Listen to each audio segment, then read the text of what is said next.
Picture a house with 70 rooms and not one door in it meant for you to open from the front. Picture 45,000 square feet of Genoese marble and gold leaf and carved limestone, built to look like a palace on the Grand Canal, standing on a cliff in Rhode Island so that rich men could eat breakfast while staring at the same ocean. A fisherman's widow stared at from a shack 2 miles down the road. Now fill it with people who are never supposed to be seen eating, sleeping, sweating, or bleeding inside it. That's Newport in the summer of 1895, the Queen of Resorts, the papers call it, a place where a woman could spend $9,000 on a single dinner party, and where the girl who scrubbed the pot that dinner was cooked in earned $4 a week, and was not allowed to let her shadow fall across a rug the family might later walk on. You are that girl. Or you will be in about 11 minutes once the housekeeper finishes looking at you the way a butcher looks at a side of meat trying to decide if it's worth the price. Here is the first rule of this house, and it will be explained to you before you are given a uniform, before you are shown your bed, before anyone bothers to ask your name twice. You do not exist. Not to the family, not to their guests, not even, most days, to yourself. You will walk 7 feet from Mrs. Cornelius Vanderbilt, and she will not know you are in the room, because the house was built with a second skeleton inside the first one. A hidden lattice of stairs and corridors and doors disguised as wall panels, so that the 11 people who live here can move through their own home without ever once laying eyes on the 30 or so people who keep it running. You're about to spend the next several months of your life inside that second skeleton, behind the walls, under the floors, in the spaces the architect drew in fine pencil lines and never expected anyone to write a single word about. Nobody warns you, on the ferry over from New York, that a house can be built specifically to make you invisible. You find that out the hard way at 6:30 in the morning, standing at a service door around the back of a mansion so enormous you can't see both ends of it at once, holding a cardboard suitcase with a broken clasp that you've tied shut with twine. Your name is Bridget Culhane. Everyone will call you Bridie by the end of the week, if they call you anything at all, because Bridget takes an extra half second to say, and half seconds matter in a house like this. You are 16 years old. You came over from County Clare 18 months ago with your mother and your 2 younger brothers, after your father died of a fever that the parish doctor never bothered to name, and you have been sending money home to Fall River ever since.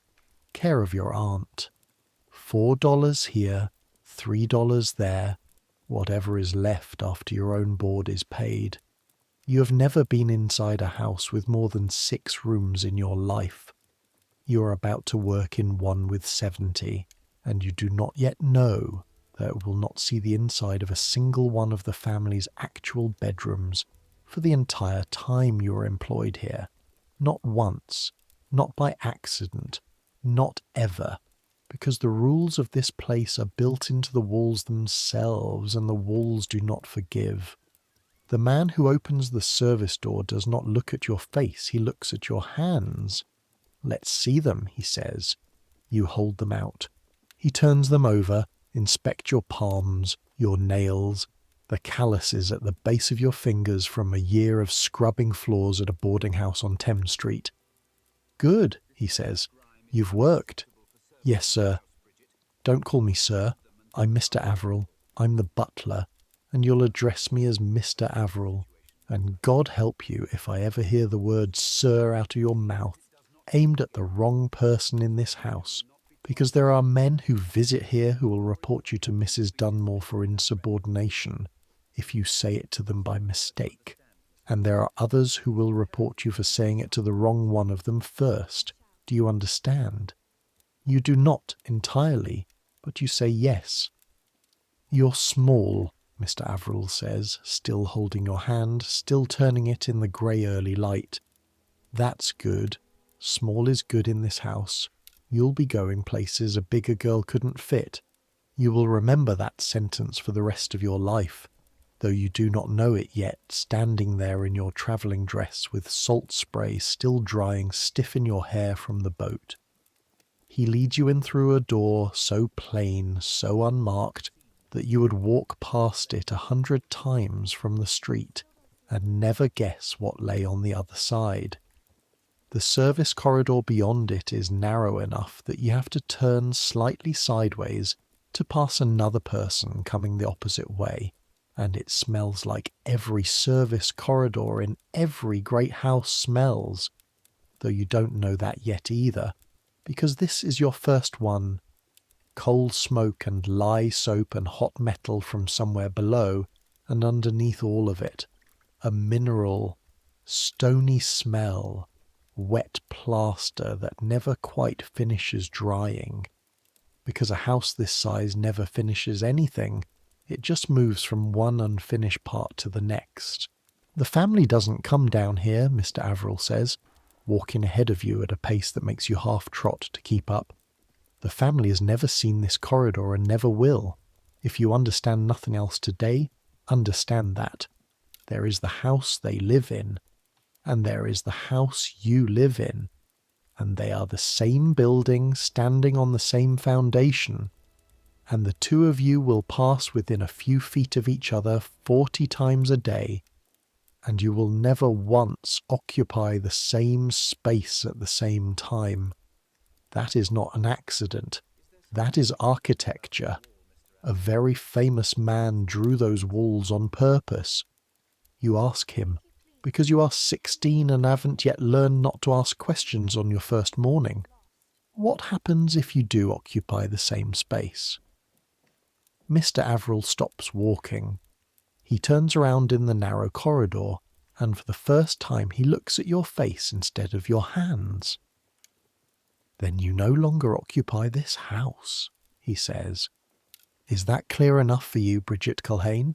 It is clear enough. Mrs. Dunmore, the housekeeper, is waiting for you in a room off the servants' hall that smells of beeswax and ledger ink. She is perhaps 50, built like a door frame, with a ring of keys at her waist heavy enough to leave a bruise if it swung against you wrong, and she does not stand up when you enter. Irish, she says, not a question, looking at the paper Mr. Averill hands her. Yes, ma'am. Catholic. Yes, ma'am. That's your business on Sunday morning and nobody else's the other 6 days of the week. Do you drink? No, ma'am. Everyone says no. Half of them mean it. We'll see which half you're in.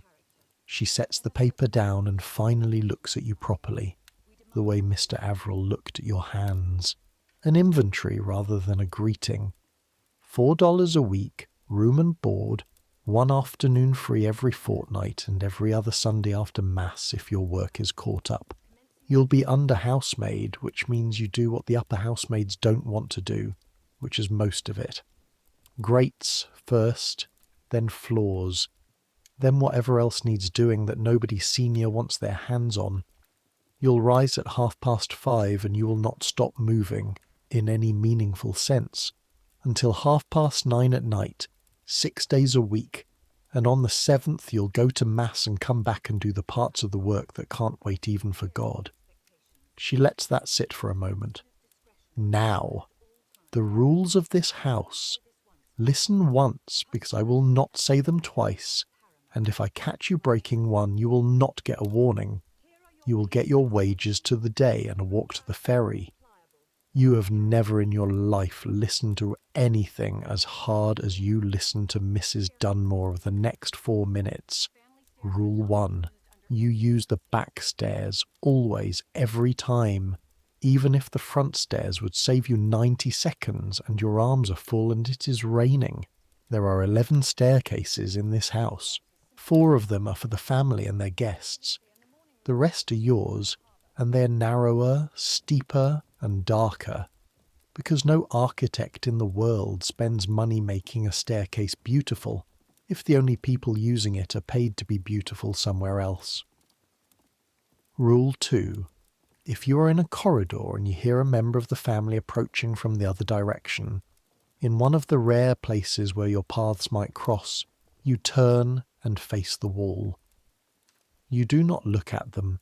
You do not speak unless spoken to, and if spoken to, you answer in as few words as the question allows, and you do not raise your eyes above the level of their chin. Mrs. Cornelius Vanderbilt has been known to walk directly past housemaids she has employed for 3 years without either party acknowledging that the other exists, and this is not rudeness. This is correct behaviour on both sides. Rule 3. Nothing you see, hear, or find in this house leaves it through your mouth. Not to the girl who does your ironing. Not to your own mother in a letter home. Not to a priest unless he's hearing your confession. And even then Mrs. Dunmore would prefer you found a way around it. Grand houses run on secrets the way steam engines run on coal, and every servant who has ever been dismissed from this house without a reference was dismissed for the same reason, whatever the reason given on paper. They talked. Rule 4. And Mrs. Dunmore says this one slower than the rest. The walls of this house are not what they look like. There are passages behind the panelling that connect nearly every room to the service corridors, so that coal can be brought up, so that fires can be laid before a family member wakes, so that 100 small tasks can happen without a single member of the household ever glimpsing the machinery of it. You will be taught these passages over your first weeks, a few at a time, because a person who knows all of them at once is a person who could do a great deal of damage to this family's peace of mind. And peace of mind, Mrs. Dunmore tells you, looking at you very steadily, is the single most expensive thing this house was built to manufacture. You'll learn the ones you need, she says, not the ones you don't. And you will never, under any circumstance, use one of those passages to watch anything you have not been specifically sent to watch. Do you understand me, Bridget Culhane? Yes, ma'am, you say, and you believe at that moment, standing in a housekeeper's office that smells of beeswax, that you mean it. Your room is at the very top of the house, under the roof, in a wing the family has never once set foot in, and would not recognise as belonging to their own home if you led them there blindfolded and spun them around 3 times. You share it with another under-housemaid named Nora Fitzsimmons, 17 from Cork, who has been at the house 6 weeks longer than you and who looks you over with the same flat, appraising stare everyone in this house seems to have learned from someone above them. You'll want to know the smell, Nora says by way of hello, as you set your suitcase on the narrow iron bed that is now yours. Everyone asks eventually, so I'll save you the trouble of asking. It's coal, mostly, coming up through the flues even where it shouldn't, and lamp oil, and under that, on a hot day, it's us. 30 of us in a wing with 2 bathtubs between us, working till we sweat through our uniforms twice a day. You get used to your own smell fast. It's other people's you never quite manage. The room itself is 7 feet by 9, with a slanted ceiling so low at one end that you will crack your head on it twice in your first week, and learn by the 3rd day to duck without thinking about it. There is a washstand with the chipped basin, a single small window that looks out not at the ocean, which the family's windows all face, but at the coal yard and the laundry building, and past that, a strip of grey Atlantic, visible only if you press your cheek to the glass and look sideways. There is no fireplace. In January, Nora tells you, ice forms on the inside of the window glass by morning, a fact she delivers with the flat cheerfulness of someone who has already decided that complaining changes nothing and takes energy she needs for other things. You unpack your suitcase. It does not take long. 2 dresses, a nightgown gone thin at the elbows, A small tin box holding a lock of your father's hair, and a rosary your mother pressed into your hand at the dock in Queenstown, and a photograph, badly creased, of your two brothers standing outside the house in Clare that no longer belongs to your family. You put the tin box under your pillow, where it will stay for as long as you sleep in this room, and you go downstairs to be given your uniform, and by the time you put it on, black wool dress, white apron, cap pinned so tight it will leave a mark on your forehead by evening, you no longer entirely look like the girl who got off the ferry that morning. You look, Nora tells you, checking the line of your apron with a critical eye, like someone who might actually make it through the season. You have no idea yet what the season is going to ask of you. Your first task every single morning for the rest of your life in this house is grates. There are 33 fireplaces on the family floors alone, and though it is May and the mornings have started to soften, Mrs. Dunmore has not yet released the household from the rule that every grate in a room the family might enter is to be cleaned and relaid before 6:30, whether or not a fire will be lit in it that day. You're given a wire brush, a tin of blacklead, a bundle of rags, a small shovel, and a canvas bag for the ash, and you're sent alone into the first of 11 rooms on your list, moving through a servant's door so cleverly hidden in the wall panelling that until Nora shows you the catch, hidden behind a strip of carved acanthus leaf, you would never in 100 years have found it yourself.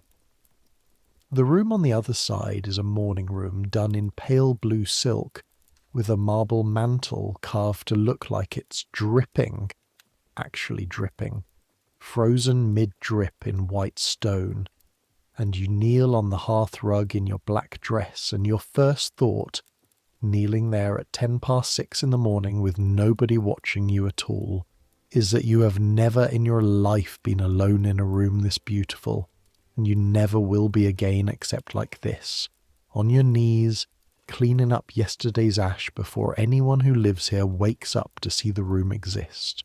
The work itself is the same work you did at the boarding house, just multiplied by 11 and set inside rooms that would make a bishop's palace look plain.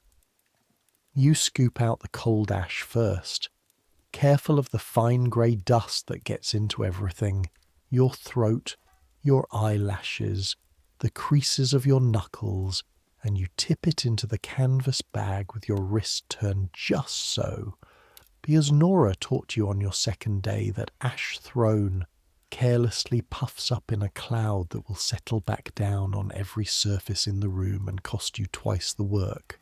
Then the brush, working into the corners of the firebox where soot cakes hard as clay, your knuckles scraping the rough iron, and then the blacklead, a paste the colour and texture of wet coal, worked into a rag and rubbed across the iron surfaces in small hard circles until your forearm burns and the metal starts to take on a dull, deep shine. Not bright, never bright. Blacklead doesn't shine like polish.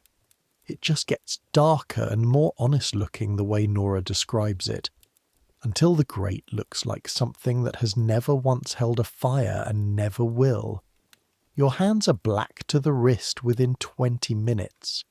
They will be black to the wrist, in some degree, for most of your working life in this house, no matter how hard you scrub them at the tap before serving is required of you, because blacklead gets into the lines of your skin and doesn't fully let go. 11 rooms, 11 fireplaces. By the time you finish the last one, the light through the tall windows has gone from grey to gold, and somewhere below you a bell begins to ring. Once, twice.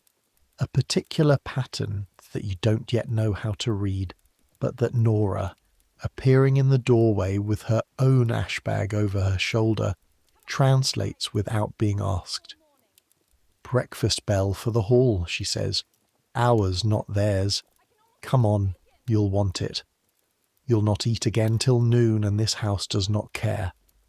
Servant's breakfast is porridge and bread and strong tea. eaten fast at a long scrubbed table in a low-ceilinged room that never quite gets the sun. 30 people crowded elbow to elbow, footmen and housemaids and the kitchen staff, and 2 grooms who smell permanently of horse. All of them eating with the particular speed of people who know exactly how many minutes they've been allotted and intend to use every one of them for chewing rather than talking. You learn in your first week to eat like that too. Nobody teaches you. You simply watch, and your body understands before your mind catches up, the way a hand learns to flinch from a hot stove faster than a person can think the word hot. After breakfast, floors. The main hall alone is 2 stories tall, floored in marble the colour of old cream, veined faintly grey, and it takes 4 of you on your hands and knees with soft cloths and a particular wax that Mrs. Dunmore mixes herself in a locked storeroom, because the marble came from Italy, at a cost nobody below the rank of butler is permitted to know, and a wax with too much grit in it could scratch a surface that would cost more to replace than your entire family's passage from Ireland. You work in a line, the 4 of you, moving backward across the floor on your knees, laying down a thin film of wax and then buffing it out with a dry cloth wrapped around a flat wooden block, and the motion becomes hypnotic after the first hour. Push and pull, your knees aching through the thin wool of your stockings, even with the folded rags Nora showed you to tuck beneath them. Your shoulders burning, a particular ache settling into the muscles along your spine that you will carry. You begin to understand, for the entire length of your employment here, a permanent low-grade fire lit somewhere between your shoulder blades that never fully goes out even on your day off. The marble is cold under your palms even in May. It holds the cold of the night long after the sun through the tall windows has warmed the air above it, so that your hands, already raw from black lead and lye soap, go from black to grey to a strange bloodless white as you work, and by the time the hall is finished, your fingertips have gone numb enough that you fumble the clasp of your apron pocket without feeling it happen. You'll get calluses on your knees before you get them anywhere else in this job, says a girl named Sadie, working 2 feet to your left without looking up from her section of floor. Mine came in by the 2nd month. Feel like little stones under the skin. Don't hurt after a while. Nothing does after a while, if you're doing it right. You're not sure, kneeling there with your knees already aching and the morning not yet half over, whether that is meant as comfort or as warning. You decide, because you are 16, and because deciding things helps, that it is both. By the time the hall floor is finished, it is past 10 in the morning, and you've been awake and working for 4.5 hours, and you have eaten 1 bowl of porridge, and you have not yet begun the part of the day that Mrs. Dunmore would consider your actual duties, because grates and floors are what happens before the day starts. The day, properly speaking, starts now, with the coal. The coal comes up from the basement in canvas hods, 20 pounds at a time, and it is not strictly your job, except that the boy who usually hauls it has gone home to Providence for a family funeral, and someone has to fill in, and in a house this size someone always turns out to be you. The basement is a different country from the rest of the house, where the family's floors are marble and silk and gilt. The basement is brick and iron and steam, a low warren of rooms holding the boilers that heat 70 rooms, and the pipes that carry hot water to a dozen bathrooms, and the vast coal bunkers that a delivery wagon refills twice a week from a chute at the edge of the property, out of sight of the front drive. Because a coal wagon idling on Bellevue Avenue is not a sight the family's neighbours care to see. The man who runs the boiler room is called Tom Feeney, a broad, soot-stained man of perhaps 45 with forearms like the coal shovel he carries, and a way of talking to you, on your very first descent into his domain, that is entirely unlike the way anyone upstairs has spoken to you yet. He looks at your face, not your hands. New, he says. It isn't a question either, but it doesn't feel like an inventory the way Mrs. Dunmore's did. It feels almost like a welcome. Yes, Mr. Feeney? Don't call me Mr. I work for my living same as you.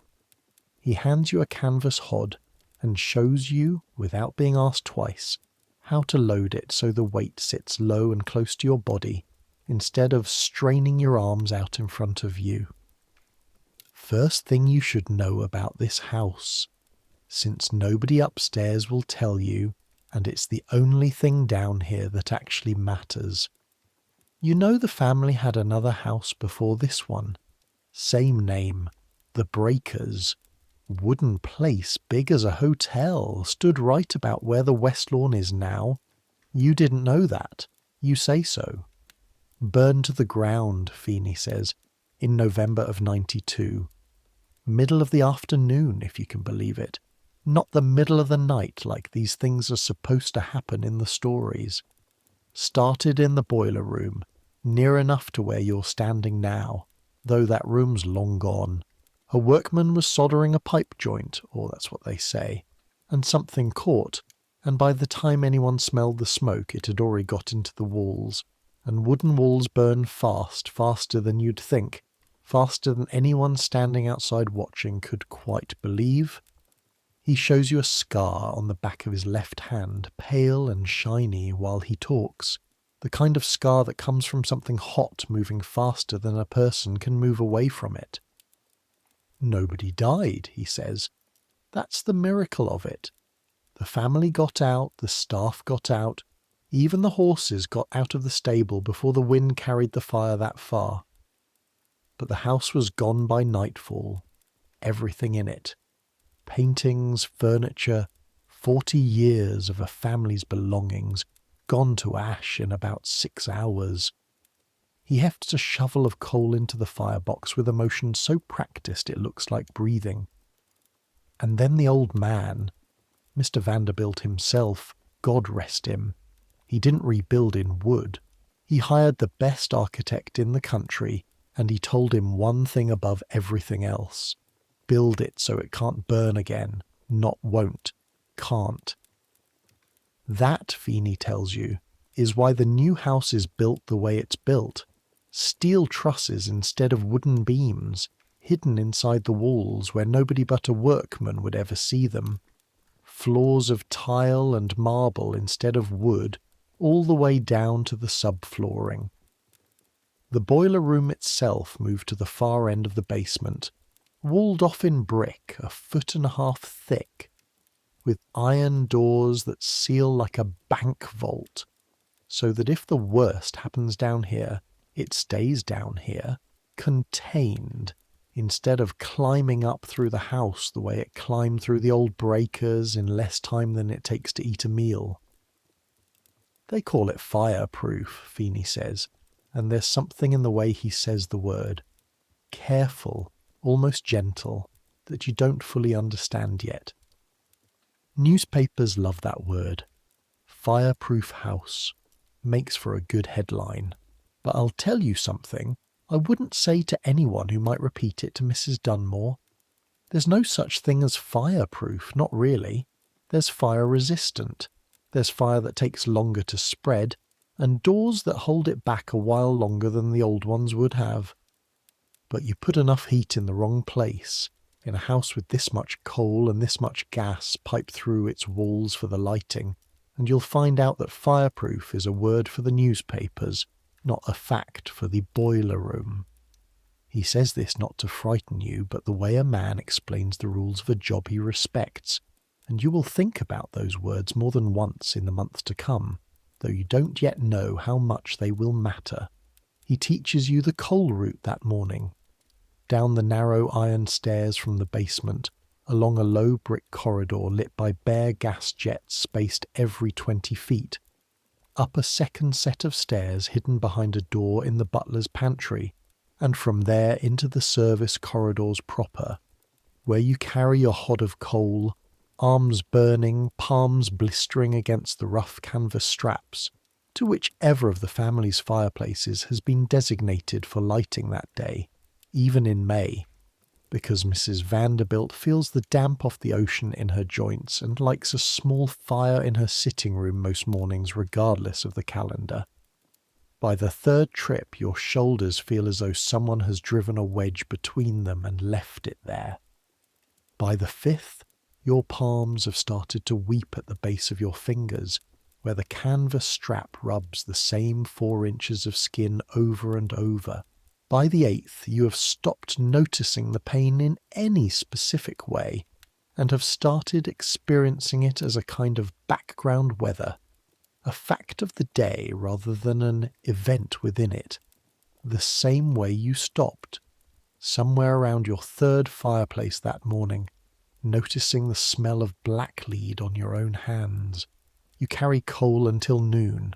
Then you eat, standing up, in the servants' hall, bread and cold meat and more tea, 12 minutes by the hall clock, and then you are back at it, this time laundry, because the season is coming and every sheet, every tablecloth, every one of Mrs. Vanderbilt's 400 handkerchiefs must be washed, starched and pressed before the family arrives from New York in 3 weeks' time, and the laundry, you learn quickly, is its own particular kind of misery, a low brick building set apart from the main house where the air is so thick with steam that your uniform is soaked through with condensation within the first half hour, where the water in the great copper vats is hot enough to scald if you're careless with the paddle, where your knuckles crack and bleed from the lye soap by the second week, no matter how much Lord Nora shows you to work into them at night, and where the irons, heated on a coal stove along one wall,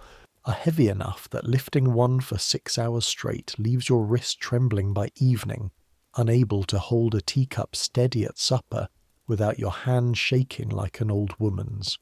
By 9:30 that night, when Mrs. Dunmore finally releases the household to their beds, you have been on your feet, with the exception of 11 minutes total spent sitting to eat, for 16 hours. You climb the back stairs to your attic room on legs that no longer feel entirely like your own, and you fall onto the narrow iron bed without removing your stockings, and Nora, already half asleep in the bed beside yours, mumbles something you don't quite catch. "What?" you ask, though you're nearly asleep yourself. I said, "Welcome to Newport," Nora says, and then neither of you says anything else because there is nothing left in either of you to say it with. The weeks that follow settle into a rhythm you would not have believed a human body could sustain, except that you are sustaining it, the way every other person in that servants' hall is sustaining it, because the alternative is going home to Fall River with no wages and telling your mother there was no work to be found. You learn the house the way you might learn a second language. Not all at once, but in fragments that slowly join up into something you can speak without thinking. You learn which of the 11 back staircases connects to which wing, which doors in the panelling open, and which are painted shut for decoration alone, which floorboards in the third-floor corridor creak loud enough to wake a light sleeper, and which can be crossed in silence if you know to step near the wall rather than the centre. You learn the bell system, a board of small brass indicators in the servants' hall, each one wired to a pull cord in a different room upstairs, so that when Mrs. Vanderbilt wants tea in the morning room, or Mr. Vanderbilt wants his newspaper ironed, as he insists it be, a little brass flag drops and a bell rings, and somewhere below stairs a person who has never been formally introduced to either of them drops whatever they are doing and goes. And you learn, a little at a time, the way Mrs. Dunmore promised you would, the passages.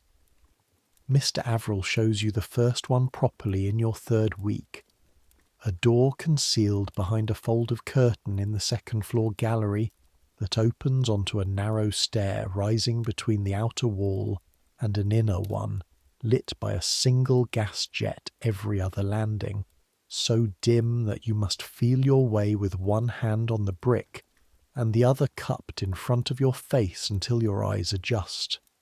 It is barely wide enough for your shoulders. The air inside smells of dust and warm plaster and faintly gas, and it is so quiet once the door swings shut behind you that you can hear your own pulse in your ears. This one takes you from the gallery straight down to the flower room, Mr. Averill says, his voice oddly flattened by the close brick walls. You'll use it every morning to bring up the day's arrangements without tracking dirt through the front hall. Mind the fourth step, it's shallower than the rest. More than one girl's turned an ankle on it in the dark. It is on your fourth week carrying a bundle of fresh-cut roses up that very stair before dawn that you first find the grill. It is set into the wall at the second landing, at roughly the height of your eye. A small brass panel, no larger than a dinner plate, worked in a pattern of leaves, that from the other side you will learn looks like nothing more than an ornamental grate for warm air to pass through into the music room beyond. You notice it only because a thin blade of lamplight is cutting through the pattern into the dark stairwell, and because you are 16 and curious and entirely alone, you set down your roses and you look. Through the small diamond gaps in the brass leaves you can see a slice of the music room. Pale gold walls, a piano with its lid raised, and seated at it with her back mostly to you, a young woman in a morning dress playing something slow and unfinished sounding, stopping every few bars to write a note in pencil on the sheet music propped in front of her, humming under her breath in a way that no one, you understand instantly and completely, is meant to hear, because it is not a performance. It is a girl alone in a room at 5:30 in the morning, working something out for herself before the house wakes up and requires her to be someone else's daughter again. You know, without anyone telling you, that you are seeing something you were never meant to see. You know it in your stomach before you know it in your mind. You pick up your roses and you go on up the stairs, and you say nothing to anyone, not even Nora. And that night, lying in the dark of your attic room, you understand for the first time what Mrs. Dunmore meant when she told you, on your very first morning, that the walls of this house are not what they look like. The house was built, you begin to understand over the weeks that follow, as two houses occupying the same footprint. One house made of marble and silk, meant to be seen, photographed, written about in the New York papers, walked through by senators and duchesses and the occasional visiting prince.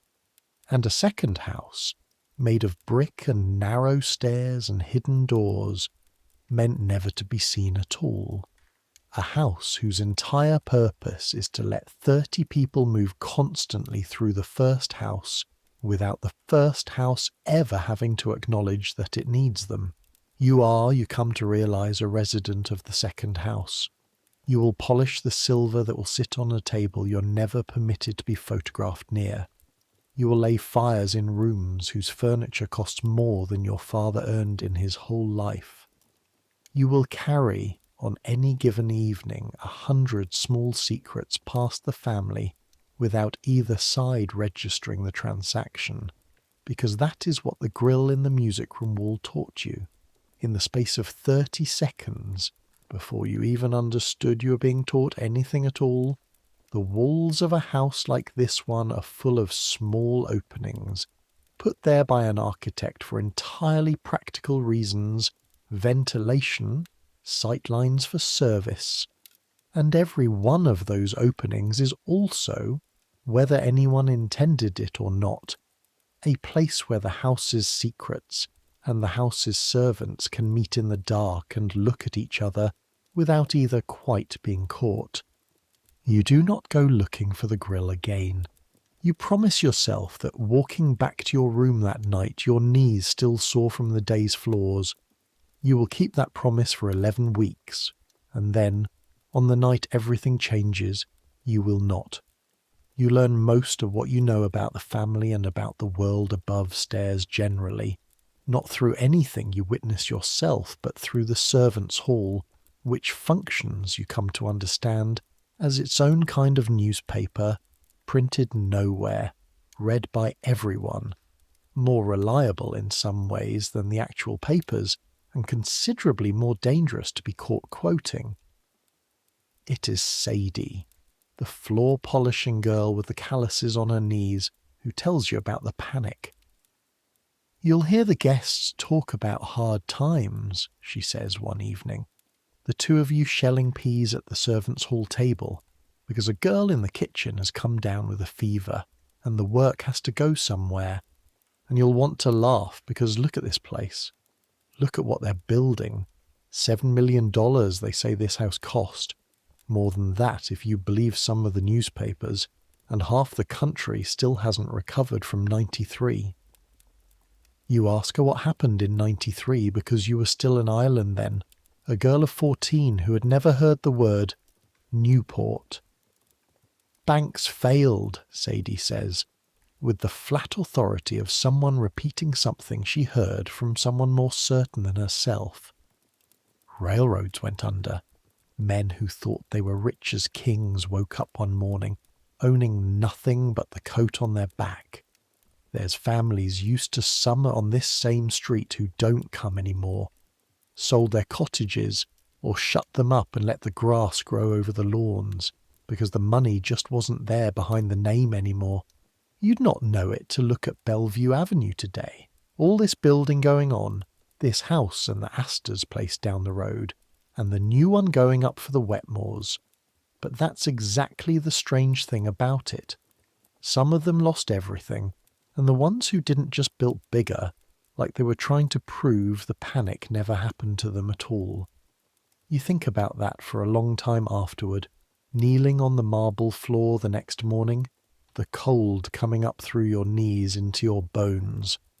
A whole country's worth of ruin somewhere out past the edge of Bellevue Avenue, and inside the wall of this particular house, 70 rooms of marble going up faster than the newspapers can find new words to describe it. You do not yet have the language, at 16, to call this a contradiction, but you feel it the way you feel the ache in your knees, as a fact of your body rather than an idea in your head. It is Nora who tells you, in a whisper one night after the lamp is out, about the Vanderbilt across the street. Not the family that employs you, but the other branch, the one the servants' hall discusses in a particular hushed tone, reserved for scandal too large to be spoken above a murmur even below stairs. Mrs. William K. Vanderbilt, Nora says. Alva, they call her. She's the one built Marble House just down the avenue. Finished it 3 years back, cost more than a small country. And this past March, if you can believe the talk, she up and divorced her husband.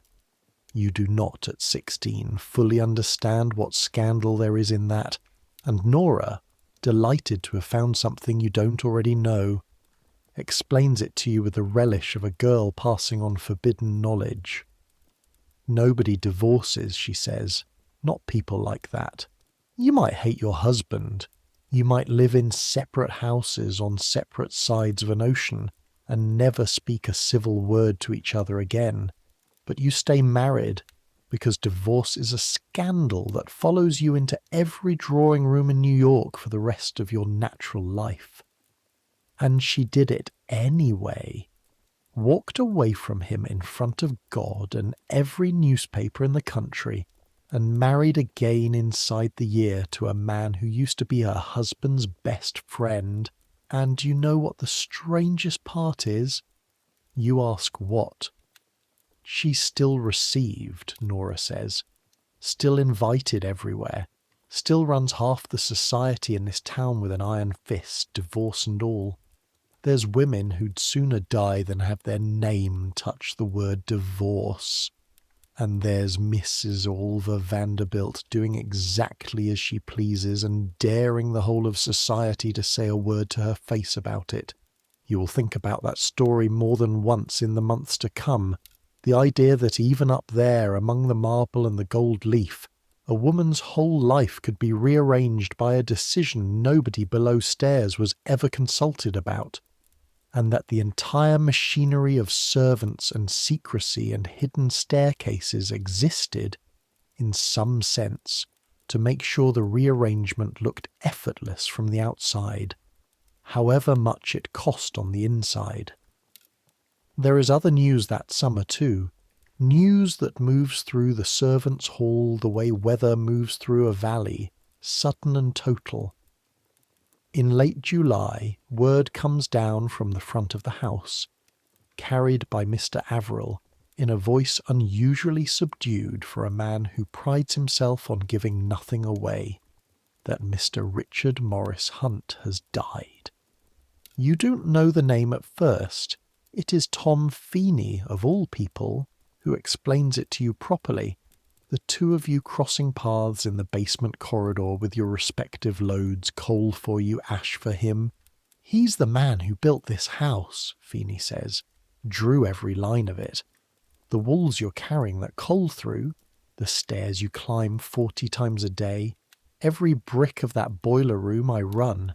He put it all on paper first, in a studio somewhere in New York, before a single stone was cut. Built half of what's grand in this country, they say. The Metropolitan Museum, Mrs. Astor's place on Fifth Avenue, the base of the Statue of Liberty, if you can believe that.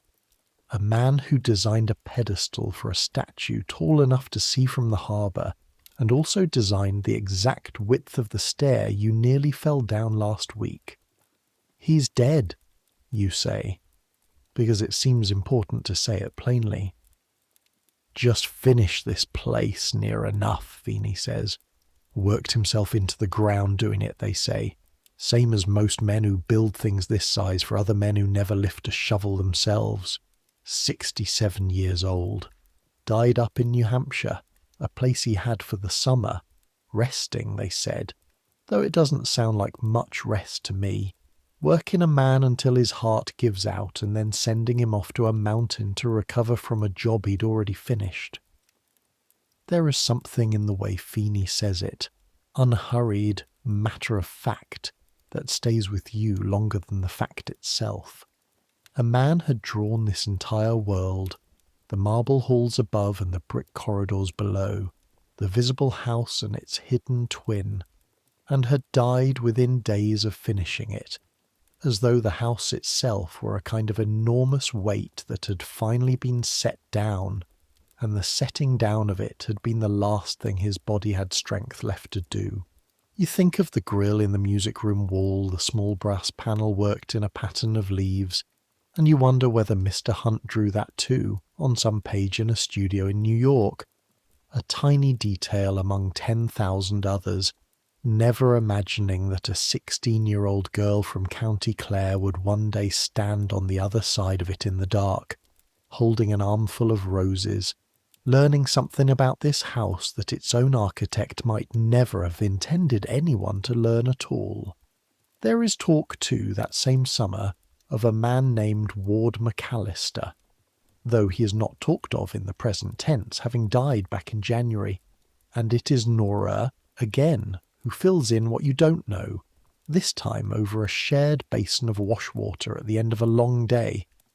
Both of you scrubbing the day's grime from your hands and forearms with a particular fierce economy of girls who have exactly 9 minutes before the next bell. He's the one who made up the whole idea of the 400, Nora tells you. Working lye soap into a crack across her knuckles. Society, they call it. As if there's only a room in all of New York for 400 people worth knowing, and he was the one who decided which 400 those were. Wrote a book about it and everything. Rules for how to give a proper dinner, how many footmen you need behind how many chairs, who may be introduced to who and who may not, as though he'd invented manners the same year he invented himself a place at the top table. And now he's dead, you say, because it seems, again, the plain fact worth stating. And now he's dead, Nora agrees.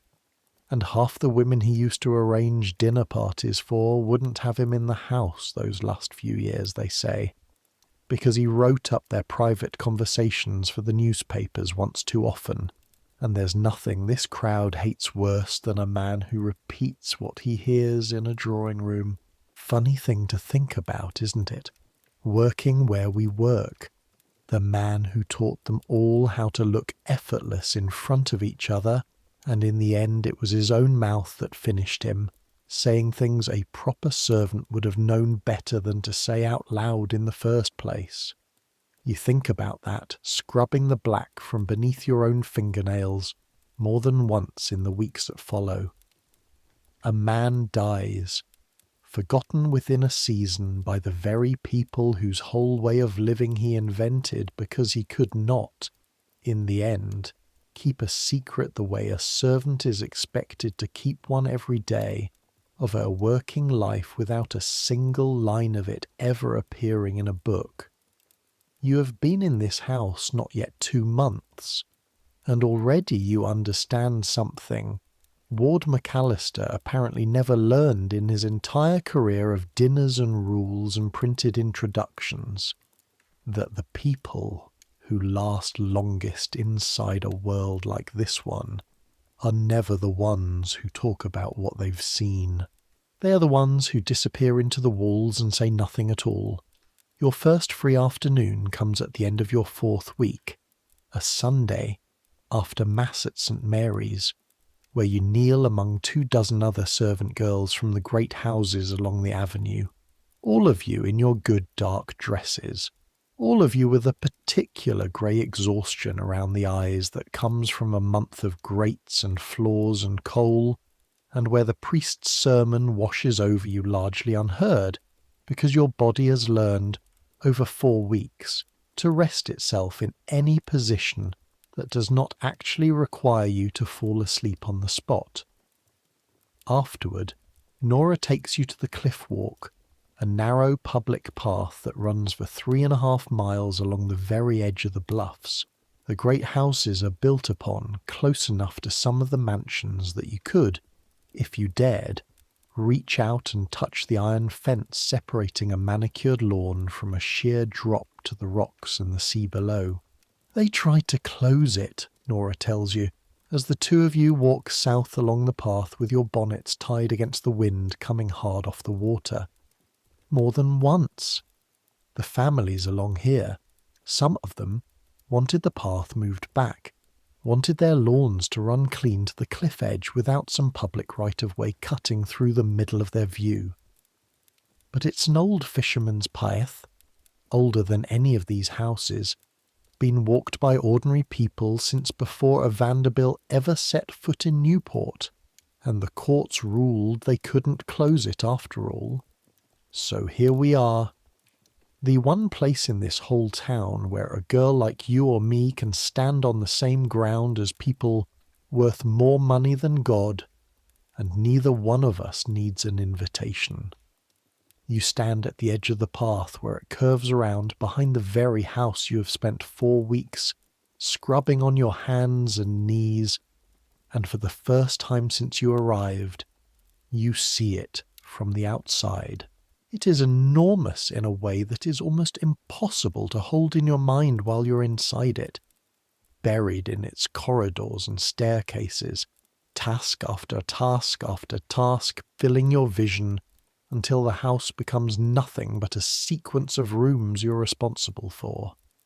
But from here, from the cliff walk, with the wind pulling at your bonnet strings and the Atlantic stretched grey-green and enormous to your left, all the way to a horizon with nothing on it at all, you can see the whole shape of it at once, the pale limestone walls, the red tile roof, the terrace where, you happen to know, because you scrubbed its stone floor 2 days ago, the family takes tea on fine afternoons, looking out at exactly the view you're looking at now, except from 30 feet higher and from the other side of a fence.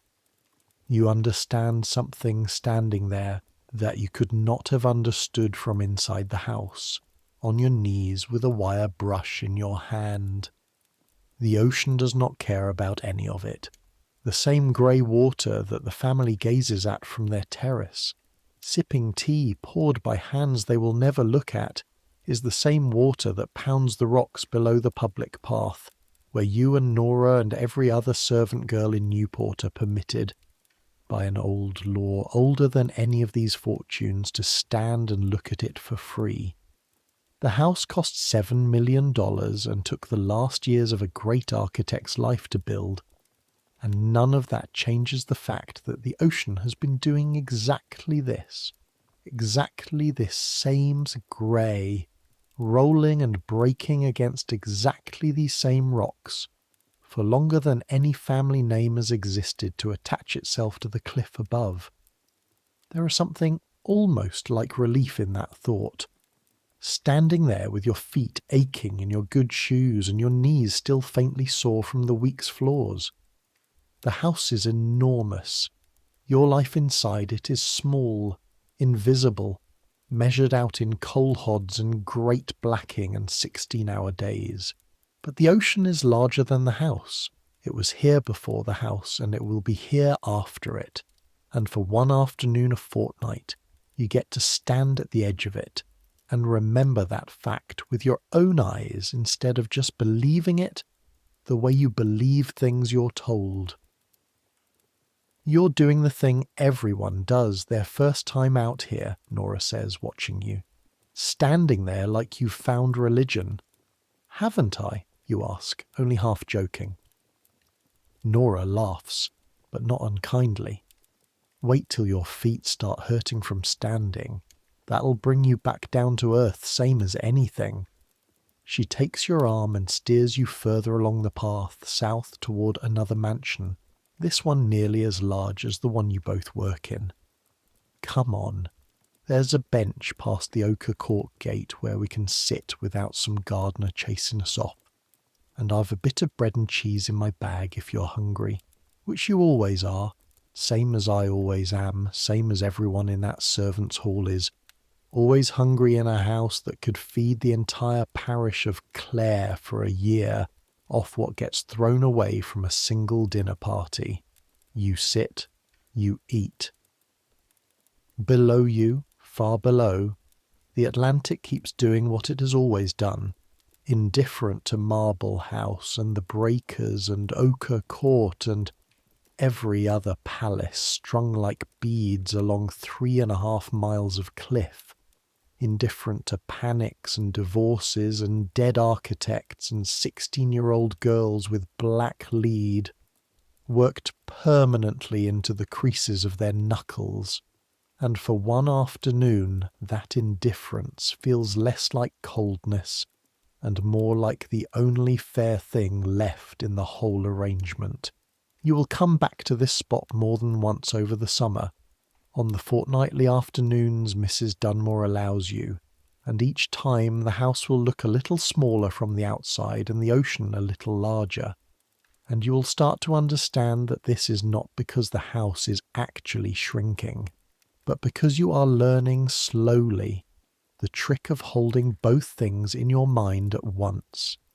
The house that owns most of your waking hours, and the ocean that owns none of it, that asks nothing of you at all, and gives you, in exchange for nothing, exactly this view, exactly this wind, exactly this hour of belonging to no one.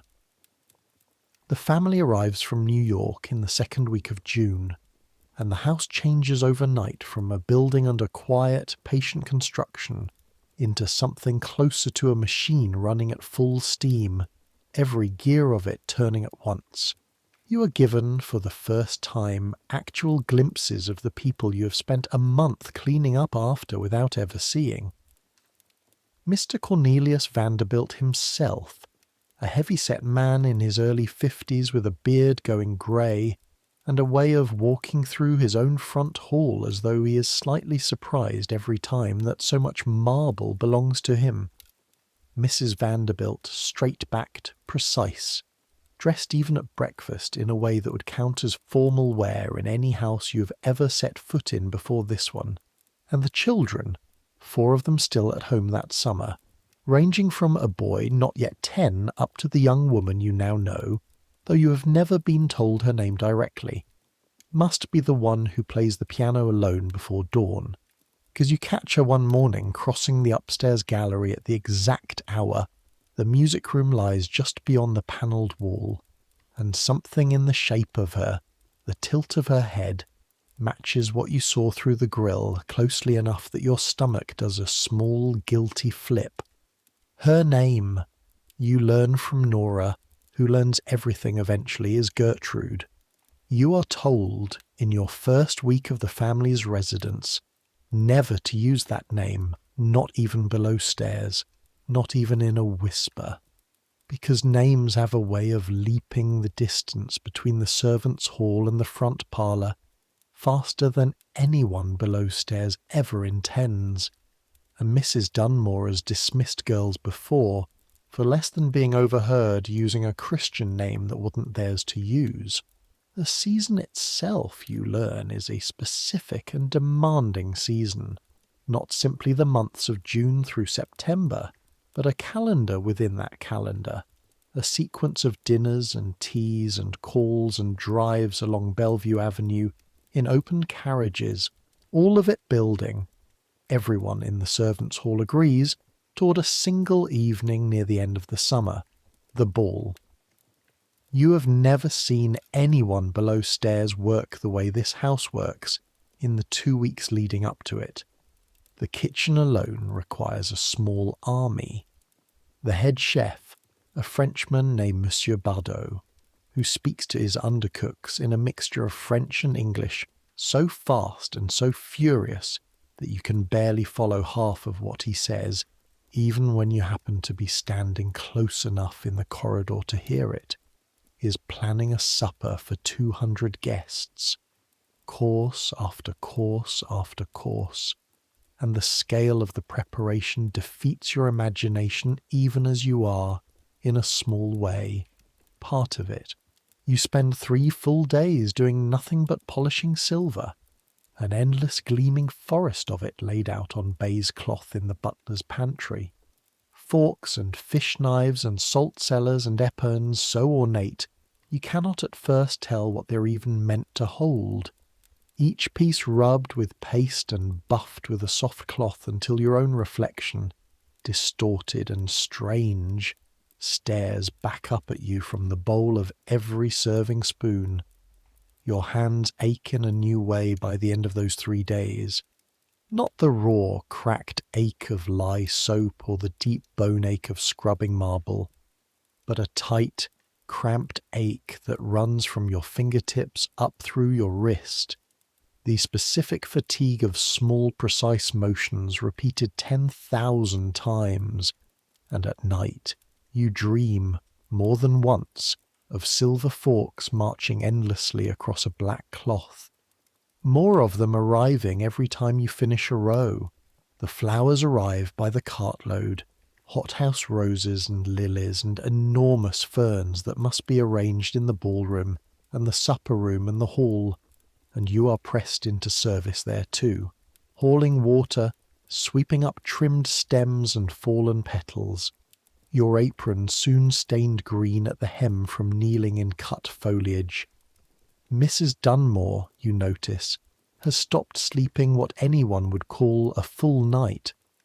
You see her at all hours now, in the servants' hall at midnight going over lists by lamplight, in the corridor before dawn checking that the flowers have not wilted overnight, her voice sharper than usual, her patience thinner, and one evening catching you idle for exactly the length of time it takes to wipe your brow with the back of your wrist. She rounds on you with a sharpness that startles you until you understand. watching her hands shake very slightly as she straightens a stack of linens that do not need straightening, that the sharpness is not really about you at all. 200 guests, she says, more to herself than to you. And if one thing goes wrong, one thing, a stain on a tablecloth, a wilted flower, a footman a half-second slow with a tray, it will not be the footman's name in the papers tomorrow. It will be this house's name. Do you understand what that means, girl? It means it will be Mrs. Vanderbilt's name, and a woman's name, once it's been laughed at in this town, does not easily get laughed at less. You do not fully understand, at 16, the precise mechanics of a reputation, how fragile a thing built from marble and gold leaf can turn out to be, but you understand the fear in Mrs. Dunmore's voice well enough, because you have heard something close to it before in your own mother's voice, in the months after your father died, when the difference between managing and not managing came down to decisions made under exactly this kind of pressure. Nothing will go wrong, Mrs. Dunmore, you say, because it seems like the thing to say, and because you find, somewhat to your own surprise, that you mean it, that some part of you has already decided to make it true through sheer effort, if nothing else. Mrs. Dunmore looks at you for a moment longer than the sentence requires. See that it doesn't, she says, and goes back to her linens, and you go back to your silver, and behind you, through the tall windows of the butler's pantry, the light over the ocean goes gold and then rose and then grey. Another day gone, another day closer to the night. Everyone in this house, above stairs and below, has been building towards since the moment the last stone of it was set. There is one more thing you learn that August in the last week before the ball, and it is a thing you will carry longer, in some ways, than you carry the memory of the fire itself. Because unlike the fire, nobody ever tells you afterward that it is safe to set it down. You are sent 4 days before the ball to fetch a ledger of household accounts from a small writing desk in Mr. Vanderbilt's study, a task ordinarily beneath a parlourmaid's duties, but assigned to you because every senior member of staff is occupied elsewhere and Mrs. Dunmore needs the figures within the hour. The quickest route, the one that saves you a full 3 minutes over the visible corridors, runs through the same narrow gallery passage that holds the small brass grille above the ballroom stair, and you take it without thinking twice, because by August you have walked that passage so many times that it no longer holds any particular weight for you at all. You hear the voices before you reach the grille. Mr. Vanderbilt's low and clipped, and beneath it, a second man's voice you don't recognize, unhurried, careful, the voice of someone delivering unwelcome news in the gentlest possible order of sentences. You should walk on. You know you should walk on the same way you knew, months earlier, standing at this same grille before dawn, that whatever lay on the other side of it was not yours to watch. But your feet slow despite you, and the two men's voices carry clearly enough through the small diamond gaps in the brass leaves that you cannot help but hear, in the space of perhaps 40 seconds, considerably more than you were ever meant to. The unfamiliar voice is talking about railroad shares, about a position Mr. Vanderbilt holds that has, in the wake of everything the country has still not fully recovered from since the panic 2 years back, lost a portion of its value that the voice describes carefully as significant rather than catastrophic. Though something in the way he chooses the word significant makes you understand it is closer to catastrophic than either man is willing to say aloud. There is talk of adjustments. There is talk of a winter that will require what the voice calls a degree of prudence the family has not previously had cause to practice. And there is, near the end, before you finally make yourself move on down the passage, One sentence from Mr. Vanderbilt himself, delivered in a tone flatter and more tired than any tone you have ever imagined a man who owns 70 rooms of marble using. The ball proceeds as planned, he says. Whatever else changes this winter, that does not. Do you understand me?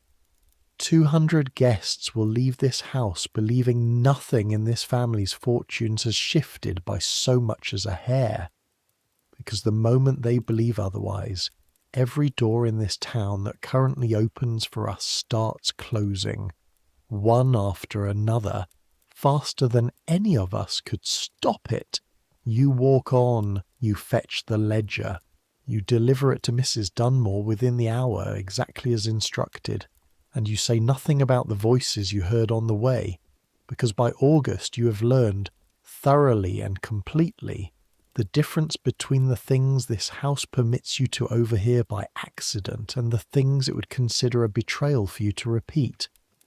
But you think about it more than once in the days that follow, watching the flowers arrive by the cartload, watching Monsieur Bardot's undercooks haul in delicacies shipped down from New York at a cost you cannot begin to calculate, watching the silver you spent 3 days polishing get laid out fork by gleaming fork on a table meant to convince 200 guests that nothing in the world could possibly be wrong.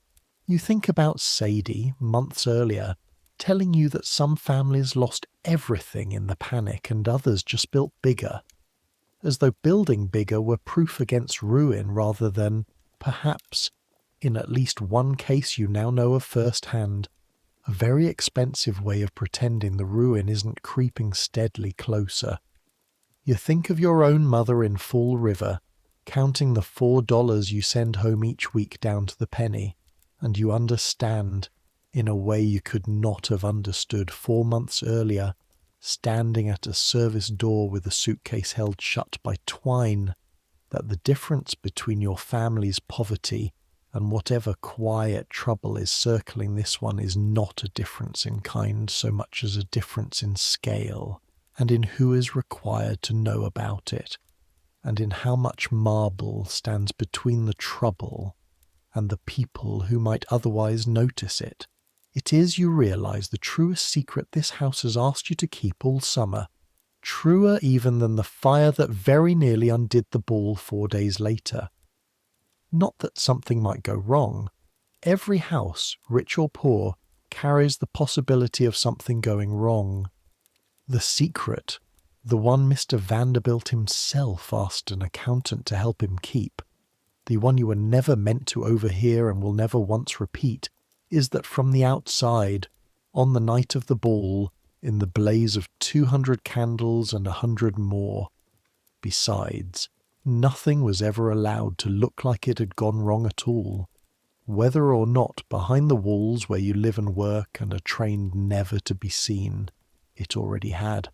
The night of the ball arrives on the last Thursday of August, warm and windless, the kind of evening the whole summer seems to have been leading toward, and you're given, 3 days beforehand, an assignment that Mrs. Dunmore delivers to you personally, which tells you, before she has finished a single sentence, that it matters more than the silver polishing or the flower hauling that has filled your last 2 weeks.